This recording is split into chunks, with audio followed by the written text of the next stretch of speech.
साबिक वजीर आजम शाहिद खाकान अब्बासी साहब के घर पर बड़ी बैठक हुई। उनकी अपनी पार्टी भी है, अवाम पाकिस्तान पार्टी। अपोजिशन के लीडर गए हुए थे, असद कैसर साहब, उमर अयूब, महमूद खान से। जफर मिर्जा साहब, क्या ये कोई अलहदा कोई देग पकानी शुरू की है आप लोगों ने? नहीं जी, ये जहाँ तक मुझे याद पड़ता है, ये 13 अप्रैल को तहरीक तहफ़्फ़ुज़ आइन लॉन्च हुई थी। तहरीक तहफ़्फ़ुज़ आइन फोरम बनाया था। अचकज़ई साहब और उमर अयूब साहब ने इसको अनाउंस किया था और ये एक बड़ी खुशाइन बात थी। हमने उस वक्त भी इसको इसी तरह देखा था। उसके बाद मुलाकातें होती रहीं अचकज़ई साहब के साथ भी, मौलाना फजलुर रहमान साहब के साथ भी, शायद खाकान अब्बासी साहब की, और इस पर तबादला ख्याल होता रहा।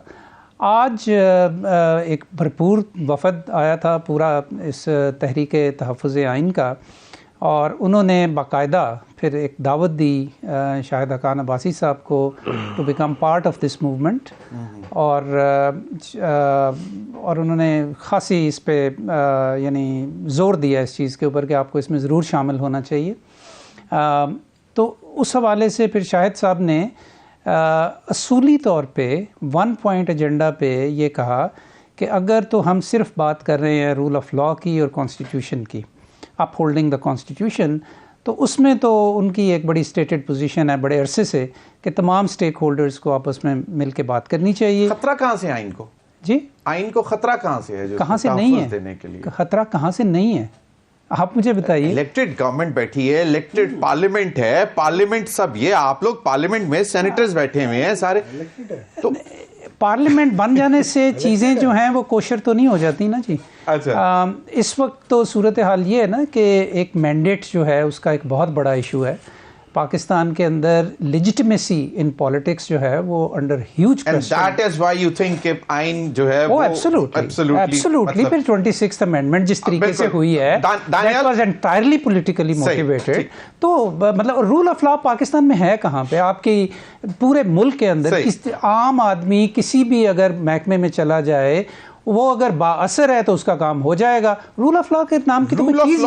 और आइन के तहत अगर सब कुछ हो तो मुल्क में सब कुछ अच्छा होगा, यकीनन। इस पर कोई नहीं है। बैरिस्टर एजेंडा है जिसके ऊपर ये आज की डेलिब्रेशन थी। डॉक्टर जफर मिर्जा साहब, कैबिनेट में आप भी मेंबर रहे हैं फिर? जी जी, ये ऐसा होता है? मैं एक्चुअली उस दिन कमरे में मौजूद था जब ये डिस्कशन हुई थी और इस हद तक तो मैं आपको कह सकता हूँ कि लिफाफा तो नहीं खुला था और डिसेंट भी थी, लेकिन उसको डिसेंट कितने परसेंट थी? परसेंट पता ना, लेकिन चंद एक आपने नाम भी लिए, कुछ हमारे शीरी मज़ारी साहिबा ने भी शायद उस पे, जी वो मेरा ख्याल है वो भी थी, वह फैसल भी थे, मेरा ख्याल है कि फवाद ने भी बात की थी इस पर, इफ़ आई रिमेंबर करेक्टली। लेकिन वो बस हश हश तो था। प्राइम मिनिस्टर ने भी नहीं देखा यहाँ, वो मतलब सील एनवेलप पे ही कैबिनेट में तो उन्होंने भी नहीं देखा, हो सकता है उससे पहले देखा, मुझे इसके बारे में नहीं पता, लेकिन कैबिनेट में वो बंद लिफाफे के तौर पे आया था और बंद लिफाफे के तौर पे ही कैबिनेट से बाहर चला गया था। नहीं डॉक्टर जफर मिर्जा साहब, लेकिन कॉन्शियस होता है ना, एक कलेक्टिव कॉन्शियस भी होता है। कैबिनेट का डिसीजन जो होता है वो नज़र आता है कि भाई this has to be collective decision. हमारी कैबिनेट्स में प्राइम मिनिस्टर का वर्ड जो होता है ना जी, that is considered as a last word. और उन्होंने जब ये कहा, मुझे अच्छी तरह याद है कि ये हमारी बातचीत हो गई है, इस पर कोई ज़्यादा बात करने की ज़रूरत नहीं है, हमें इस पर बस कैबिनेट की अप्रूवल चाहिए और वी शुड गो हेड। तो इसके बावजूद एक दो लोगों ने आवाज़ उठाई, लेकिन उसके बाद वो लिफाफा उसी तरह बंद बाहर चला गया।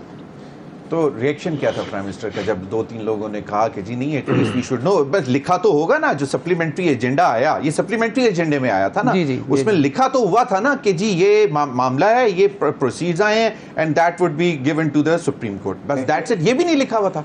नहीं, ये लिखा हुआ था मुझे नहीं पता, लेकिन आपने पूछा कि प्राइम मिनिस्टर का इस पर क्या था डिसेंट के ऊपर, उनका कोई रिएक्शन नहीं था उसके ऊपर। बस उन्होंने कह दिया कि बस हो गया है तो कर दो, बस हो गया तो बस ठीक है, दैट्स इट।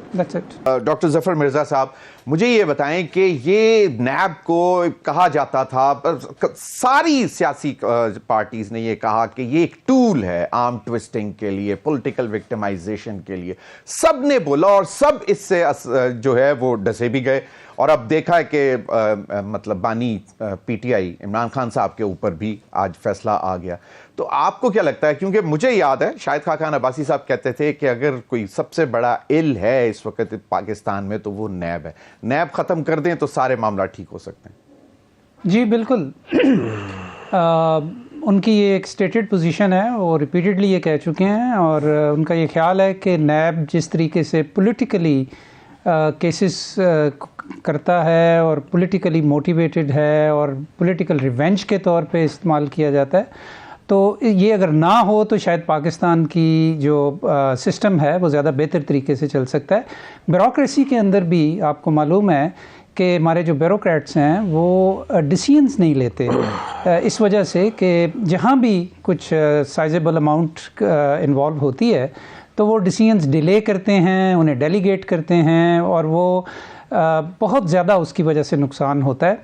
और उसकी वजह यही है कि लोगों का एतमाद नहीं है इस चीज़ के ऊपर कि वो सच्चे हैं या झूठ, और अगर उन्होंने वो किसी फॉल्ट पे नहीं है तो इसके बावजूद उनके ऊपर केसेस बन सकते हैं और वो साल हर साल वहाँ पे पेशियाँ भुगतेंगे।